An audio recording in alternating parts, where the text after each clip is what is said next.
अस्सलाम वालेकुम नाज़रीन, KNN इलेक्शन सेल के साथ मैं हूं साइमा महमूद। आज़ाद कश्मीर में बल्दियाती इंतखाबात होने जा रहे हैं, इसकी तैयारियां भी अरूज पर हैं। कई मर्द हजरात को पार्टी की जानब से टिकट भी मिल चुके हैं, कई आज़ाद उम्मीदवार भी हैं, लेकिन इनके मद्दे मुकाबिल खवातीन भी मैदान में उतर पड़ी हैं और कई को पार्टी की जानब से टिकट भी दिए जा चुके हैं। हमारे साथ आज एक ऐसी खातून मौजूद हैं जो कि एक बड़ी बीमारी से लड़कर आज माशाल्लाह से सेहतयाब होकर एक बार फिर मैदान में उतरी हैं, आवाम की खिदमत का जज्बा लेकर। अस्सलाम वालेकुम सईदा साजिदा गिलानी साहिबा, बहुत बहुत शुक्रिया आपने प्रोग्राम में वक्त दिया। मैं तो आपके बारे में जो चीज़ें बोल चुकी हूँ उसको बोल चुकी हूँ, लेकिन मैं गुजारिश करूँगी कि आप अपने हमारे नाजरीन को अपना तफसीलन तारफ़ दे दें। वालेकुम अस्सलाम, बहुत बहुत शुक्रिया आपने मुझे अपने इस प्रोग्राम में इनवाइट किया। तो अपना इंट्रोडक्शन में इस तरह करवाऊँगी कि मेरा नाम सईदा साजिदा गिलानी है। सही। मैं हल्का सिटी 3 से क्या नाम है मुस्लिम लीग नून की सीनियर वाइस प्रेसिडेंट थी। अभी तो तंजीम साजी दोबारा होगी। सही। तो अभी मैंने वार्ड नंबर 18 से लोअर प्लेट से अपनी पार्टी ने मुझे अल्हम्दुलिल्लाह टिकट से नवाजा है और मैं बल्दियाती इलेक्शन में हिस्सा ले रही हूँ। साजिदा साहिबा, आपने अभी बताया कि मैं एक नून लीग की देरीना कारकुन तो हैं ही। आपने देखा है कि असम्बली में कई ख़वातीन हैं जी। तो असम्बली में जो ख़वातीन बैठी हुई हैं, ख़वातीन के लिए क्या काम कर रही हैं? क्या आप उनकी कारकर्दगी से मुतमईन हैं?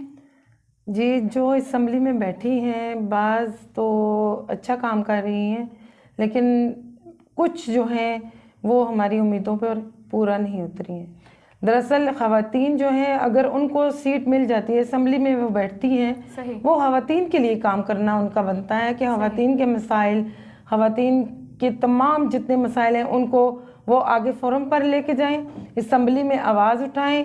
ख़वातीन को कितनी ज़्यादा मसाइल, आप खुद एक औरत हैं, आपको मालूम है कि हैरेसमेंट, बाकी सारे मामलात, रोज़गार, पढ़ी लिखी ख़वातीन जो हैं उनको हमेशा बैक लाइन पे किया जाता है। ख़वातीन चाहे कितनी भी काबिल हों, ये माशरा ऐसा है कि इसमें ख़वातीन को उस तरह आगे नहीं आने दिया जाता। और मैं चाहती हूँ कि अगर अल्लाह पाक ने मुझे ये मौका दिया तो मैं अपनी ख़वातीन के लिए आवाज़ उठाऊंगी और जितने बेरोज़गार नौजवान हैं उनके लिए इंशाअल्लाह रोज़गार के मौके फ़राहम करने की कोशिश करूंगी। और दूसरी बात यह कि अपने जो मेरा वार्ड है वहाँ पर इंशाअल्लाह तरक्याती काम करवाऊंगी। और इसके अलावा जो है मैं ख़वातीन को आगे आने का एक शऊर दूंगी कि औरतें भी किसी से कम नहीं हैं। दुनिया में कहीं भी आप जाएं, आप देखें कोई भी शोबा है, कहीं भी आप जाएं, ख़वातीन जो है मर्दों के शाना बिशाना काम कर रही हैं और सफ़े अव्वल पे ख़वातीन जो है कामयाब भी हैं। इसी हवाले से मैं एक सवाल आपसे पूछना चाहूँगी कि देखा जाए तो हमारे माशरे में कई ख़वातीन ऐसी हैं जो मर्दों को फेस करने से घबराती हैं, डरती हैं, कई मसाइल को उन्हें सामना है, घर की तरफ से लोग उन्हें तंग करते हैं या जिस तरह भी होता है, कई तरीके के मामलात होते हैं, जैसे कि अभी आपने बोला हरासमेंट वगैरह, इस तरह की काफ़ी चीज़ें माशरे में देखने में आती हैं। तो ऐसी औरतों को, ऐसे जो लोग हैं जो उन औरतों को डिस्टर्ब करते हैं, इस तरह की बातें उनके साथ करते हैं, उन्हें आप किस तरीके से प्रमोट करेंगे? ऐसे क्या इकदाम करेंगे कि वो औरतें जो दबकर रह जाती हैं हमारे माशरे में सामने आ सके? सबसे पहले बात तो ये है कि घर वाले खुद अपनी जो ख़वातीन है या अपनी बेटियां हैं उनको बाहर निकलने के लिए, यही चीज़ है ना कि देखा जाए तो बहुत सारे घर भी ऐसे हैं जहाँ से औरतें जब कहती हैं कि अगर पढ़ी लिखी बच्चियाँ हम जॉब करना चाहती हैं तो घरों में से उन्हें परमिशन नहीं मिलती, तो उन वालिदैन के लिए, उन लोगों के लिए जो इन बच्चियों को या इन ख़वातीन को पीछे धकेलते हैं, पीछे करते हैं, मर्दों को ज़्यादा अहमियत दी जाती है, उन लोगों को आप क्या कहेंगे? मैं ये कहूँगी कि बेटियां जो हमारी हैं ये किसी से कम नहीं है। वालिदैन को भी पता होता है कि हमारी औलाद में से बेटियां हमेशा वफादार होती हैं। सही, ऐसा ही है। और वालिदैन के लिए बेटियां जो हैं, वालिदैन उनके लिए एक आईना होते हैं और बेटियां वालिदैन के लिए। इसलिए वालिदैन को अपनी बेटियों को शुरू से ही इस तरह की तरबियत करनी चाहिए कि वो आगे माशरे में कारआमद साबित हो सके, आगे माशरे में निकल कर काम कर सकें। हम लोग खुद अपनी बेटियों को कम तवज्जो देते हैं, हम लोग खुद अपनी बेटियों की पढ़ाई में या इस तरह उनका साथ नहीं देते वालिदैन। अक्सर वालिदैन जो है जब घर से वो बाहर निकलती हैं उनको डराया जाता है कि देखें माशरा ख़राब है। अगर औरत को यह बताया जाए कि आप दलेर हैं, आप बहादुर हैं, अगर आप अपनी इज्जत इस्लाम के मुताबिक, इस्लाम के असूलों के मुताबिक आप घरों से निकलेंगी, आप लोगों को माशरा भी कुछ नहीं कहेगा। अगर औरतों के साथ कोई ऐसा मामला हो जाए, अल्लाह ना करे कि ऐसा कोई मिसहैप हो जाए या कोई इस तरह का कोई मामला हो जाए, तो उनको अपने वालिदैन को सबसे पहले आके बताना चाहिए, अपने वालिदैन को एतमाद में लेना चाहिए, और वालिदैन को भी इन बातों को एकदम से खामोशी नहीं इख्तियार करनी चाहिए कि माशरे में हमारी क्या इज्जत रह जाएगी। अगर जुर्म हो रहा हो और जुर्म को दबाया जाए तो वो जुर्म बहुत आगे तक जाता है, और बाकी लोगों को भी इससे क्या नाम है मिलता है कि हमें अगर इस जुर्म का कोई भी क्या नाम है सजा नहीं मिली सही, तो वो लोग और ज्यादा इस चीज को हवा देंगे। अगर हम लोग अपनी बेटियों को खुद नहीं बताएंगे, सही, हम लोग नहीं बताएंगे कि आप लोग आगे निकलें, आप इन लोगों से मुकाबला करें, आप लोग अपने वालिदैन को अपने एतमाद में लें, तो इस तरह अगर ये लोग जो बाहर फिर रहे हैं, खुलेआम फिर रहे हैं, खवातीन के जिनको एहतराम नहीं है और वो गलत किस्म की हरकतें करते हैं, इस तरह अगर उनको रोका नहीं जाएगा तो ये गलत तासर कायम होता है। तो मैं यही कहूँगी कि अपनी वालिदैन जो है अपनी बेटियों को इज्जत दें। जब घर से आपको इज्जत मिलेगी तो बाहर माशरे वाले भी आपकी इज्जत करेंगे, और डरने की कोई बात नहीं है। औरतें भी मर्दों से कम नहीं हैं। जब वो हर शोबा ज़िंदगी में आगे जा सकती हैं तो वो मर्दों का मुकाबला भी कर सकती हैं। बिल्कुल ऐसा ही है। इसी यहाँ से आगे चलते हैं। आप मुझे बताएं कि आप खुद भी एक खातून हैं, जैसा कि मैं एक सहाफ़ी हूँ, मैं अपने शोबे से मुतमईन हूँ जी, अल्हम्दुलिल्लाह, मैं बहुत ज़्यादा मुतमईन हूँ। इस तरह आप भी सियासत में हैं जी, सियासत के शोबे से मुंसलिक हैं, आपके साथ कई और ख़वातीन भी हैं सियासत में, तो आप क्या समझती हैं कि आप या बाकी ख़वातीन किस हद तक इस शोबे से मुतमईन हैं?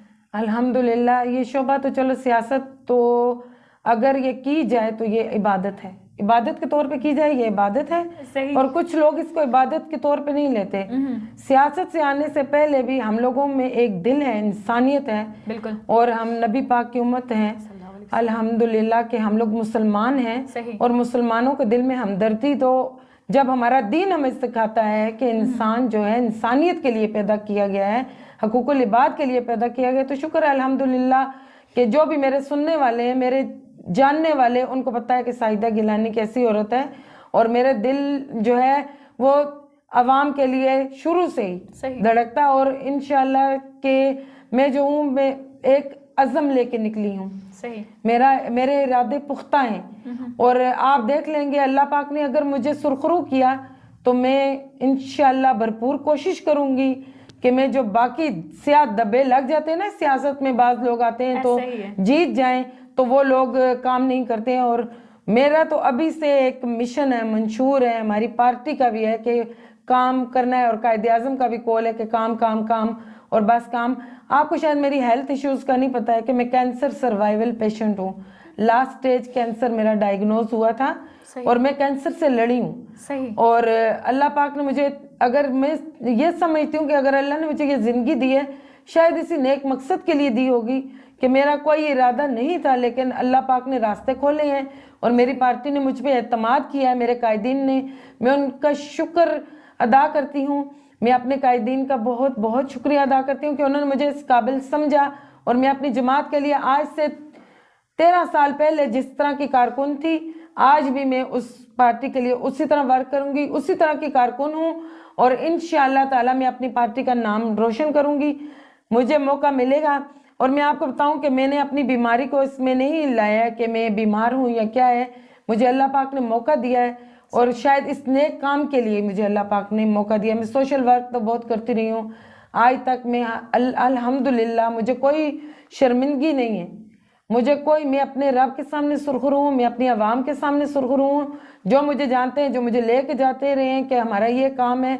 और बहुत से लोगों के मैंने सोशल वर्क के तौर पे मैंने काम भी किए हैं, और मैं अल्लाह के सामने, अल्लाह की बारगाह बहुत बड़ी है, उसमें जवाबदेह हूँ। तो मैं अल्हम्दुलिल्लाह कि मैंने जो कुछ किया है, मेरे दिल में जो दर्द दिल है, तो वो मुझे पता है कि मैंने आवाम के लिए क्या कुछ किया है। और आइंदा भी जो मेरे मोहल्ले वाले हैं, जो मेरी सिटी वाले हैं, वो मुझे जानते हैं कि मैं किस तरह की औरत हूँ, और इंशाअल्लाह मैं औरतों के लिए भी आवाज़ उठाऊँगी।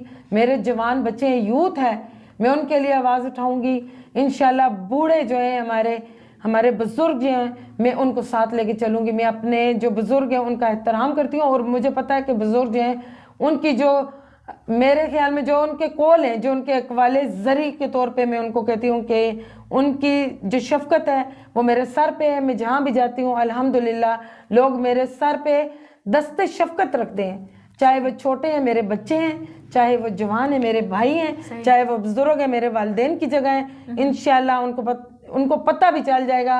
और उनका अगर दस्त शफकत के तौर पे मेरे सर पे है तो मुझे किसी से कोई डर नहीं है। और मैं निकली हूँ, ये समझें कि मैं सर पे कफन बांध के निकली हूँ और इंशाल्लाह मैं काम करूंगी और अपने सबको इंशाल्लाह फख्र महसूस होगा कि मैं बेशक मैंने अपनी बीमारी को इसमें आड़े नहीं आने दिया। और इंशाल्लाह अल्लाह पाक ने अगर मेरी जिंदगी रखी ना तो मैं आपको बताऊंगी कि काम कैसे होता है। और मैं एक औरत हूँ, मैं कहती हूँ कि 10-12 मर्द है ना हमारी वार्ड में खड़े हुए हैं, सही, तो मैं एक औरत हूँ, मुझे औरतों का वोट चाहिए क्योंकि हम मर्दों के मुकाबले में मुझे यकीन है मेरी बहनें जो हैं मेरा साथ देंगी। और जब मेरी बहनें साथ देंगी, खवातीन जब निकलती है ना 52% है हम लोग, तो मुझे पता है कि हमें मात नहीं होगी। और इंशाल्लाह इन्होंने मर्दों को तो आजमा लिया है, मर्दों के पीछे ये ऐसे ही है, खवातीन जाती है ना जब मर्दों के पीछे, तो जब ये जीतते हैं तो इनको सरिया आ जाता है। और इंशाल्लाह हम जो है, मैं अपनी बहनों के साथ हूँ, अपने भाइयों के साथ हूँ। जितना मेरा रब मुझसे काम करवाएगा, मेरा रब जितना इंशाल्लाह मैं काम करूँगी। और मुझे आप सबका साथ चाहिए, अपने भाइयों, बुजुर्गों और ख़ास तौर पर अपनी बहनों का, कि मैं मर्दों के मुकाबले में खड़ी हूँ। सही, जैसा कि अभी आपने अपनी बीमारी का जिक्र किया, आप बीमार भी थी, आपने इतनी बड़ी चीज़ को फेस किया है, आप एक औरत भी हैं और चाहे जिस शोबे से मर्जी मुंसलिक हो, लेकिन उसे अपनी फैमिली, अपने घर, अपना बच्चा, हर चीज़ को खुद ही फेस करना पड़ता है। तो आप सियासत में भी हैं, कंपेन भी करती हैं, लोगों में भी उठती बैठती हैं, इन सब चीज़ों से आपका जो घरेलू सिस्टम है, आपकी निजी ज़िंदगी डिस्टर्ब नहीं होती? नहीं, अल्हम्दुलिल्लाह मैंने जिस तरह करती हूँ कि मेरे हस्बैंड बहुत कोऑपरेटिव हैं, तो वो मेरा बहुत ख्याल रखते हैं। मेरा ख़ानदान माशाल्लाह, मेरे जो जेठ जेठानियाँ, जो मेरा अपना मेरे हस्बैंड का ख़ानदान है, तो वो लोग मेरा बहुत साथ देते हैं। तो अल्हम्दुलिल्लाह मुझे इस चीज़ की टेंशन नहीं है। और आपको पता है कि घर में मुलाजिम भी इंसान रखता है अपनी उसके लिए, तो मुलाजिम भी हैं, तो शुक्र अल्हम्दुलिल्लाह कि मुझे इस चीज़ की टेंशन नहीं है। जब घर में आपको आपके साथ देने वाले हो ना, तो आपको कहीं भी तकलीफ नहीं होती है, कोई मुश्किल पेश नहीं आती है। साजिदा, आज तक आप अपनी पार्टी के लिए, अपने MLAs के लिए कंपेन करने निकलती थी, जीतते भी थे, हमेशा देखा गया है नून लीग जिस तरह भी रही है उसके बैक कैसी रही है, लेकिन आप हमेशा उनके लिए कंपेन करती थी। इस दफ़ा आप खुद मैदान में उतरी हैं, आप खुद अपने लिए लोगों में जाती हैं, लोगों से कंपेन करी हैं वोट्स के लिए। तो क्या रिस्पांस है आपका लोगों की तरफ, ख़वातीन का आपके लिए कैसा रिस्पांस? माशाल्लाह मैं जहाँ भी जाती हूँ अल्हम्दुलिल्लाह, मैं आपको बताऊँ कि इसमें कोई वो नहीं है कि मुझे बहुत फ़ख्र महसूस होता है कि मैं उन लोगों में रहती हूँ कि जो दूसरों की कदर करना जानते हैं, सही, जो दूसरों का एहतराम। और सबसे बड़ी बात यह है कि बाज़ औक़ात इस तरह होता है कि लोग कहते हैं इसको हमदर्दी का वोट मिल गया। तो जब से मेरी बीमारी का लोगों को पता चला, वो कहते हैं आपको घर में बैठना चाहिए। जब इफ्तिखार गिलन साहब का पीछे इलेक्शन हुआ है, जनरल इलेक्शंस थे, उसमें मैंने कंपेन की है, हालांकि मुझे कीमो लगती थी और सब कुछ, तो लोगों ने उस दौरान भी मुझे देखा था। अब मैं जहाँ जाती हूँ लोग कहते हैं आप आई क्यों हैं। हमें पता चल गया साइदा गिलानी खड़ी होगी और हमें ये पता है कि हमें आपका सारा बैकग्राउंड पता है, हमें आपके बीमारी का पता है, हमें आपके पता है कि आप मुस्लिम लीग नून की देरीना कारकुन है, हमें सब कुछ पता है। लेकिन अब यहाँ पे बल्दियाती इलेक्शन में, जनरल इलेक्शन की तो बात नहीं हो रही, बल्दियाती इलेक्शन में आपकी शख्सियत को वोट पड़ते हैं, आपकी क्या नाम है वार्ड के लेवल पे वोट पड़ते हैं, आपके एक दूसरे की जान पहचान को वोट पड़ते हैं। इसमें आपकी पार्टी साइड पे रह जाती है कि पार्टी कौन सी है। तो लोग कहते हैं हम ये चीज़ नहीं देख रहे कि ये नून लीग है, पार्टी के वोट भी साथ हैं। लेकिन माशाल्लाह मैं कहती हूँ कि मैं सलाम पेश करती हूँ अपने वार्ड के लोगों को कि मैं जहाँ जाती हूँ वहाँ पे मुझे मुस्बत जो है रद्द अमल मिलता है। ठीक है, आपने ये बात तो बोली, मैं सलाम पेश करती हूँ। आपने अभी थोड़ी देर पहले जैसा कि आपने बोला था कि इतने लोग हैं मेरे मद्दे मुकाबले, आई थिंक आपने 12 लोगों का बोला था, मर्द हजरात हैं। हमारा माशरा ज़्यादातर मर्द हजरात को फोकियत देता है, उन्हें ज़्यादा अहमियत दी जाती है। आप एक सिंगल वुमेन हैं अपने वार्ड से या अपने हल्के से, तो आप क्यों इतनी पुरुम्मीद हैं कि आप जीत जाएंगी? देखिए, उम्मीद पे दुनिया कायम है, और दूसरी बात यह है कि जैसा गुमान करोगे वैसा पाओगे। ये तो एक आयत है ना, तो मैंने गुमान अच्छा रखा, मैंने आज तक मैंने गुमान अच्छा रखा, अल्लाह पाक ने मेरे रास्ते खोल दिए। लेकिन मैं माशरे की बात कर रही हूँ ना, हमारा माशरा मर्द हज़रात को ज़्यादा फोकियत देता है। तो माशरा रब से दूर तो नहीं है ना। जब आप रब के करीब होते हैं तो आपको माशरा करीब कर लेता है। सही। रब आपको ऐसे रास्ते खोलता है कि माशरे के लोग आपको साथ लेके चलते हैं। सही। और दूसरी बात यह कि मुझे गुमान हमेशा मुस्बत रहा है। मैंने जब से ये आयत पढ़ी कि जैसा गुमान करोगे वैसा पाओगे, तो मैं आपको बताऊं मेरी लास्ट स्टेज कैंसर था, मेरे हर तरफ से लाइलाज थी। सही। ठीक है, मुझे शौकत खानम, पिंडी हॉस्पिटल में, जितने हॉस्पिटल्स में, नूरी हॉस्पिटल, जहाँ पे हम लोग गए उन्होंने कहा आपका कोई इलाज नहीं है, 2 माह हैं आपकी जिंदगी के। लेकिन अल्लाह पाक ने रास्ते खोले, मुझे पता भी नहीं चला कि किस तरह मेरी सर्जरी हुई, किस तरह मेरी कीमो हुई। जो 2 माह थे वो आज में अल्हम्दुलिल्लाह 3रा साल मुझे शुरू है, 2 साल मेरे कंप्लीट होने वाले हैं, 3रा शुरू हो जाएगा नवंबर में। तो ये बात है कि अल्लाह पाक जब, और दूसरी बात ये कि मैंने सोचा भी नहीं था मैं इलेक्शन लड़ूंगी। सही। तो जब आपको लास्ट डे पे पता चलता है कि आपने इलेक्शन लड़ना है, तो वो आप खुद सोचें कि अल्लाह पाक ने आपके लिए कुछ रखा हुआ है, तो अल्लाह पाक ने आपको इसमें मैदान में उतार दिया ना। ठीक है। बंदों का तो काम नहीं है आपको उतारना, बंदों का काम नहीं है आपको टिकट देना, ये अल्लाह पाक की तरफ से सब कुछ हुआ है। अभी ये बात की कि लास्ट टाइम पे मुझे पता चला कि मैं, कि आपको पार्टी की जानब से आगे प्रमोट किया था या आपके घर वालों की तरफ से? मुझे मेरे घर वालों ने भी किया।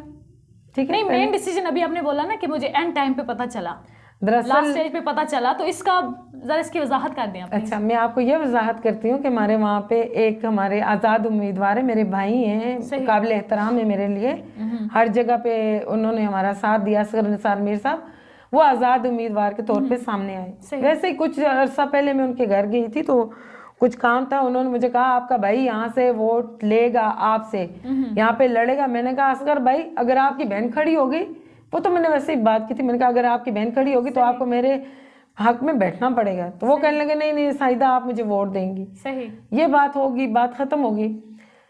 वो हमारी पार्टी में आज़ाद उम्मीदवार लोअर प्लेट से, फिर हमारे एक फैसल शाह साहब हैं, वो हमारी यूथ में, सही। और एक अबसार शेख है, उन्होंने अपने कागज जमा करवाने की कोशिश की थी, लेकिन फिर बाद में उन्होंने शायद मेरी वजह से, मैंने उनसे कहा कि चलें अब मैं आगे आ रही हूँ तो आप मेरा साथ दें, तो उनका भी बहुत बहुत शुक्रिया, उन्होंने मेरा साथ दिया।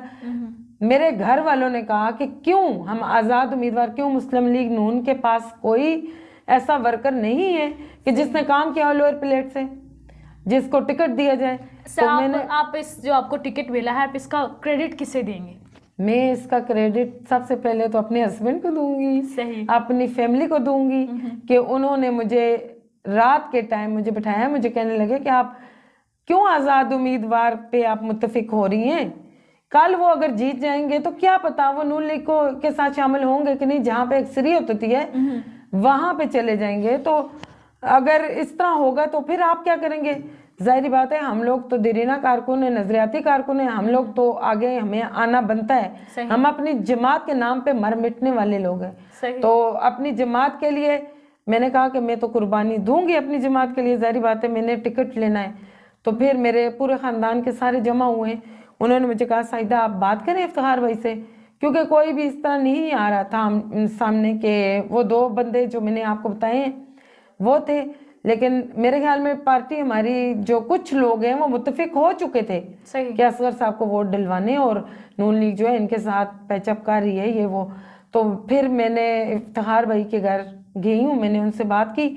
अभी 2 घंटे रहते थे कागजात जमा करवाने में, उस दौरान पूरा प्रोसेस मुझे उस 1.5-2 घंटे में करना पड़ा है, बहुत जल्दबाजी में। तो हमने कागज़ जमा करवाए, तो अल्हम्दुलिल्लाह मेरी पार्टी ने मुझ पर एतबार किया। उसके बाद इफ्तिखार गिलानी साहब का शुक्रिया, अली बुखारी साहब का शुक्रिया, और बाकी जितने भी मेरे भाई महबूब शाह जी का शुक्रिया मैं अदा करती हूँ कि उन लोगों ने मेरे लिए स्टैंड लिया है। तो खालिद अवान साहब, खालिद खोकर साहब ने मेरे लिए स्टैंड लिया, तो फिर बस पार्टी ने मुझे टिकट दे दिया। सही। आपने अपने वार्ड के लोगों से इतनी पूरी उम्मीद है, आपने इतनी ज़्यादा चीज़ें अपने वार्ड के बारे में बताई, तो आप ये बताइएगा आपके वार्ड के बेसिक मसाइल क्या हैं, ख़वातीन के हवाले से भी और वार्ड के हवाले से भी? मेरी बात सुने, हर वार्ड में आपको पता है जहाँ भी आप जाएं ख़वातीन यही कहती हैं जी हम लोग बेरोज़गार हैं। सही। ठीक है, मर्दों यूथ ज़्यादा से ज़्यादा पढ़ी लिखी, आपको पता है आजकल माशाल्लाह हर घर में आपको पता है कि कितने ज़्यादा पढ़े लिखे लोग हैं, तो मास्टर्स तो आम सी बात हो गई है। तो लोगों को रोजगार नहीं मिल रहा। फिर दूसरी बात है, आप गली मोहल्ले में जाएं, आप देखें गंदगी का ढेर है।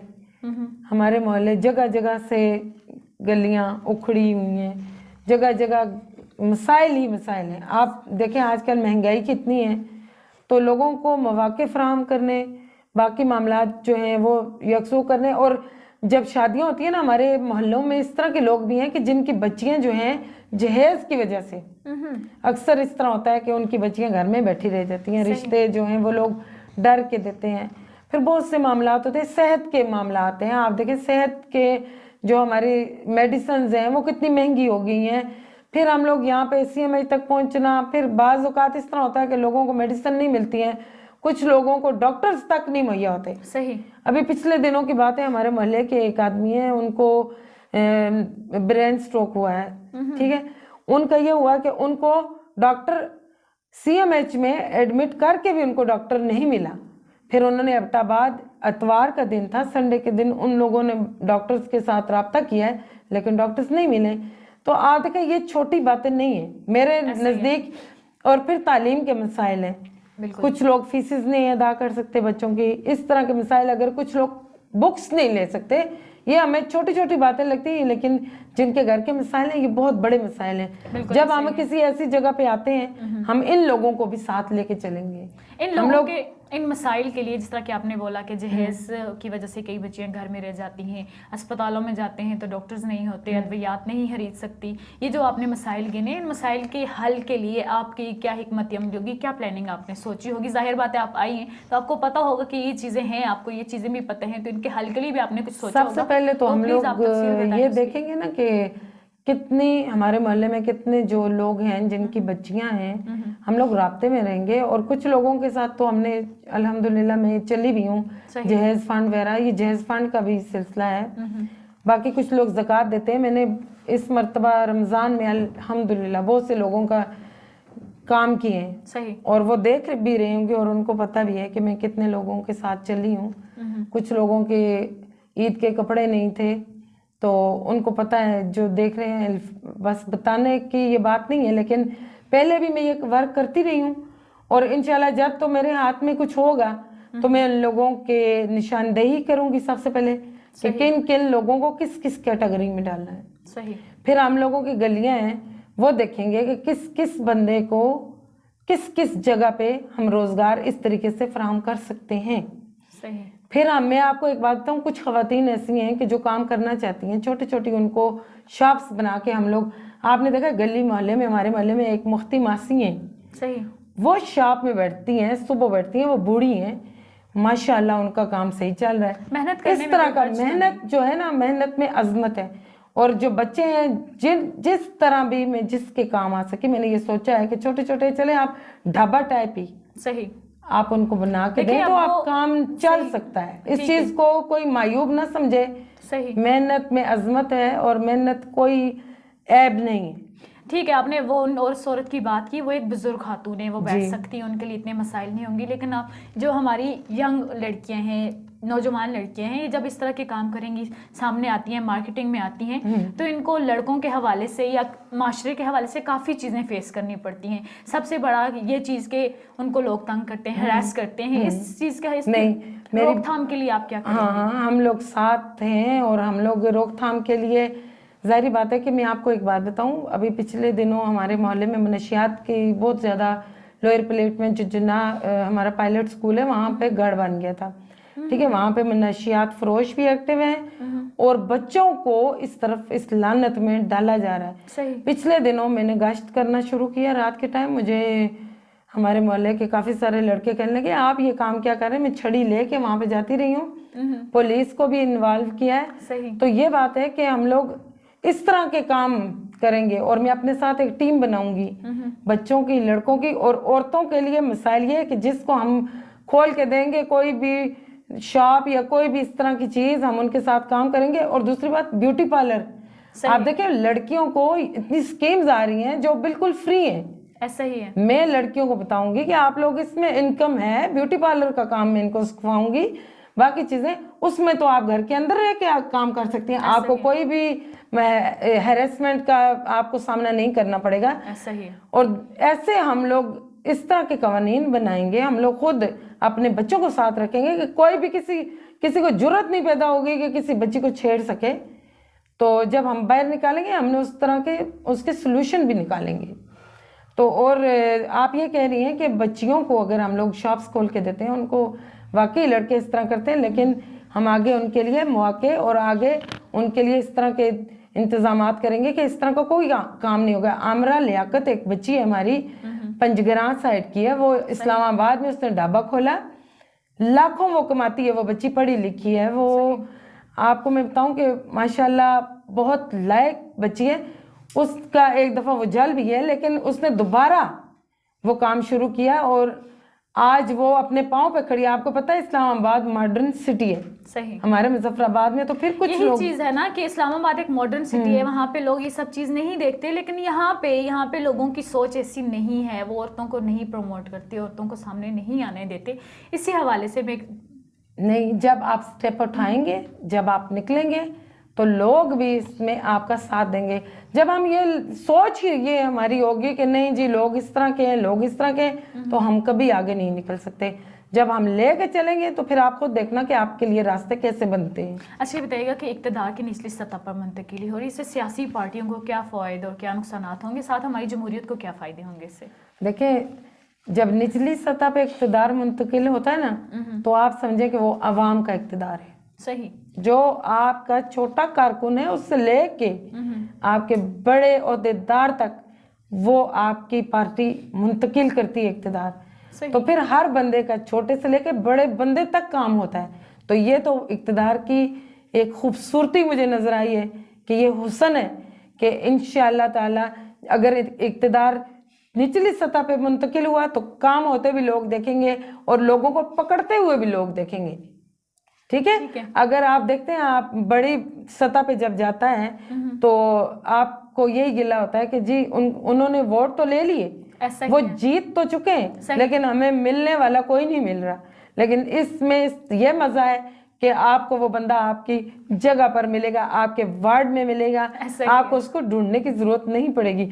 सुबह नहीं मिला तो रात को तो वो घर पे होगा। ऐसा ही है। तो ये बात है कि छुप नहीं सकेंगे। और जो इक़्तिदार मुंतकिल होता है तो आपको ये सवाल मुझसे पूछने की जरूरत ही नहीं है। आपको पता है फिर जमहूरी अमल को तो कोई नुकसान नहीं होता, लेकिन उन लोगों को शायद नुकसान हो जाए कि जिनके हाथों से फंड्स चले जाएंगे, उनको नुकसान हो सकता है। यही चीज मैं भी पूछना चाह रही थी ना कि जमहूरी जो लोग हैं उन लोगों को इससे क्या फायदे और क्या नुकसान हो सकते हैं। तो फिर आपको इक़्तिदार जाहिर बात है अब आप लोगों के पास आएगा तो आपके पास डायरेक्टली फंड आएंगे, आप अपने गली मोहल्ले के लिए करते हैं। लेकिन देखा जाए तो हमारे जो ऊंची सतह के जो लोग हैं, मैं नॉमिनेट किसी को नहीं करूंगी क्योंकि वो लेते हैं तो अपनी जेबें भरते हैं, अपने अकाउंट्स भरते हैं, लेकिन आवाम बेचारी वहीं की वहीं दरी रह जाती है। जब वोटिंग आती है तो आ जाते हैं जी हमें वोट दें, हम ये करेंगे, हम वो करेंगे, जो उनके सियासी बयान होते हैं। लेकिन अब जो बलदियाती इंतखाबात होने जा रहे हैं, निचली सतह पर इक़्तिदार मुंतकिल हो रहा है, कई नौजवान नस्ल के लड़के भी, लड़कियां भी, ख़वातीन मर्द सब सामने आ रहे हैं, तो उन्हें मौका मिल रहा है।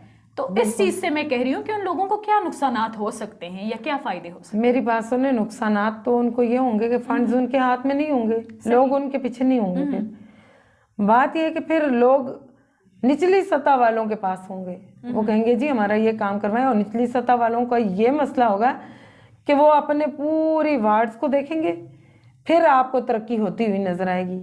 इस तरह तो आपको पता है उनका कसूर भी नहीं होता, जो MLAs होते हैं, जो हमारे वज़राए कराम होते हैं, उनका कसूर नहीं होता। क्यों? इसलिए कि देखें वार्ड्स टू वार्ड्स आपको मुंतकिली हो रही है ना फंड्स की, उनको तो पूरी सिटी देखनी है, पूरा हल्का देखना है आपने, उसमें कितनी वार्ड्स होती हैं, उसमें आप खुद सोचें कि वो किस किस को देंगे। एक को देते हैं दूसरा नाराज, दूसरे को देते हैं तीसरा नाराज, नहीं वो तो एक जगह पे वर्क होता है। जो बेसिक मसाइल हैं जैसे सड़कें होगी, अस्पताल हो गए, स्कूल का तालीमी सिस्टम है, ये चीजें तो वो दुरुस्त कर सकते हैं ना। जी जी, तो कर तो सकते हैं, लेकिन मेरी बात सुने, जब उनको तो बाकी चीजें भी देखनी पड़ती है ना। अब आप देखें बैरिस्टर साहब, मैंने अपनी पार्टी का नाम जरूर लूंगी, इफ्तिखार गिलानी साहब ने जितने काम करवाए हैं, मेरा नहीं ख्याल कि मेरी अपनी लाइफ माशाल्लाह आधी से ज्यादा सियासत में गुजरी तो मैंने देखा है कि कोई भी पार्टी आई है उसने इतना काम किया हो। इफ्तिखार गिलानी साहब ने बहुत से लोगों को प्रमोट किया, लेकिन जो आगे लोग होते हैं वो उस तरह काम ना करें तो फिर पार्टी को नुकसान होता ऐसा है। ही है। वक्त बहुत कम है, मैं आपसे एक आखिरी सवाल पूछना चाहूंगी। जब आप जीत जाएंगे, अल्लाह करे आप जीत जाएं, आपके ख्यालात तो आमीन। बहुत अच्छे हैं, बातें भी बहुत अच्छी की आपने, तो ये बताइएगा कि कल को जब आप लीडर बनेंगी, अपने इलाके की ज़ाहिर आप लीडर कहलाएंगी जीतने के बाद, तो आपकी नज़र में एक सियासी और समाजी लीडर कैसा होना चाहिए? सियासी और समाजी लीडर हमदर्द होना चाहिए, बावफा होना चाहिए, सबसे पहले उसके अंदर वफा होनी चाहिए। आपकी पार्टी में कोई ऐसी शख्सियत मौजूद है? जी हाँ, नॉमिनीज नाम अगर आप उसका लेना चाहें। मेरी पार्टी में माशाल्लाह बहुत से लोग हैं। नहीं, कोई एक ऐसी शख्सियत जिसके नक्शे कदम पर आप चलना चाहें। मैं आपको एक बात बताऊं कि आपने मुझे उसमें कर दिया ना, क्या कहते हैं कि मैं नाम नहीं ले सकती हूँ, क्योंकि अगर मैं एक मेरी बात सुनिए, आपने बोला कि मेरी पार्टी में मौजूद हैं, तो जाहिर बात आप उनकी तारीफ कर रही हैं, आप उनके नक्शे कदम पर चलना चाहेंगे, तो आपके लिए तो फख्र की बात होनी चाहिए, आप उनका नाम ले रही हैं। मरियम नवाज साहिबा को आप देखें। सही। मैं कहती हूँ कि मेरी आइडियल है वो, ठीक है। सही। तो यहाँ पे मुजफ्फराबाद में भी मेरी बहुत सारी हैं, लेकिन हमारे कायद नवाज शरीफ साहब, सही, मरियम नवाज साहिबा, ठीक है, मैं उनको देखती हूँ तो मुझे बड़ा गरूर सा महसूस होता है कि ऐसी लीडर, दबंग लीडर है वो हमारी। तो खातून है वो, वो दबंग औरत है और मैं उनके साथ चलना चाहती हूँ, मैं उनके नक्शे कदम पे चलना चाहती हूँ। तो मेरा यही एक क्या कहते हैं मकसद है कि मैं अपनी आवाम के काम आऊँ बस, क्योंकि जिंदगी थोड़ी सी है, ये अदालत छोटी है। सही। दुनिया की अदालत बहुत छोटी है, वो जो ऊपर वाली अदालत है वहाँ पे टाइम टू टाइम अपने अपने नंबर है, जाना ज़रूर है। इस तरह जाओ कि वहाँ पे भी आपको शर्मिंदगी ना हो, कि अल्लाह की बारगाह में आपकी हाजिरी हो, तो आप बिल्कुल सच्चे और खरे तौर पे जाएं, अपना काम करके जाएं। जो अल्लाह पाक ने आपको एक लाइन दी है, अल्लाह पाक ने आपको एक रास्ता दिखाया है, उस रास्ते पे चल के जाएं, तो तब जिंदगी का मजा है और तब मौत का मजा है। आप एक लास्ट चीज में आपसे एक गुजारिश करूंगी कि आज़ाद कश्मीर के अवाम को और नौजवान नस्ल को आप क्या पैगाम देना चाहेंगे? मैं यही पैगाम देना चाहूँगी कि आप आगे आएँ, आप हमारा मुस्तकबिल हैं, ठीक है, आप हमारा मुस्तकबिल हैं और मुस्तकबिल आप नौजवानों ने बनाना है। आप आगे आएँ, आप डिसहार्ट ना हो, आप मेहनत करें, आप काम करें, और आपको कहीं पर भी कोई भी शिकस्त नहीं दे सकता। अगर आपको मेरे से अगर कोई भी, अल्लाह पाक तो पहले करे कि मैं कामयाब हो जाऊं, मेरे दरवाजे आप सब के लिए खुले हैं, क्या मेरी वार्ड के, बाकी वार्डों के भी, जितना मैं कर सकूंगी इंशाल्लाह मैं करूंगी और आपके साथ चलूंगी। और आप लोगों को यही पैगाम है कि आप अपनी ज़िंदगी का एक मकसद बनाएं। एक मकसद जब लेके बंदा चलता है वो कभी हार नहीं खाता है। तो आप अपने जो बुजुर्ग हैं, सबसे पहले तो नबी पाक सल्लल्लाहु अलैहि वसल्लम को देखें, उनके उस्वा पे चलें, सही, उनके आप कुरान से सबक लें। कुरान में हर चीज़ मौजूद है, हमारी ज़िंदगी के असूल हैं कि किस तरह गुजारी जाए। हमें अब साइंस जो आज निकाल रही है ना चीज़ें, वो कुरान ने कब से पहले बता दी हुई हैं। तो ये है कि अगर हम अपने बड़ों का एहतराम करेंगे, मैं बच्चों को यही कहती हूँ, अपने बड़ों का एहतराम करोगे, अपने उस्ताद का एहतराम करोगे और एक मकसद लेके चलोगे, तो कामयाबी से आपको कोई नहीं रोक सकता और डिसहार्ट कभी नहीं होना। ज़िंदगी में ऊंच नीच आती रहती है, अगर आपको थोड़ी सी ठोकर लगी है, वो ठोकर आपके संभलने के लिए है, तो आप डिसहार्ट नहीं होना, आप आगे बढ़ते जाएं, आपको कोई नहीं रोक सकता और आप हमारा मुस्तकबिल हैं। नाज़रीन, हमारे साथ मौजूद थी सईदा साजिदा गिलानी, जो कि कैंसर जैसी बीमारी को फेस करने के बावजूद भी आवाम की खिदमत का जज्बा दिल में लिए मैदान में उतर पड़ी। हमारी दुआ है कि ये कामयाब हो। नाज़रीन, आज के लिए इतना ही। अगले प्रोग्राम में एक नए मेहमान के साथ तक के लिए दीजिए इजाज़त। अल्लाह हाफ़िज़।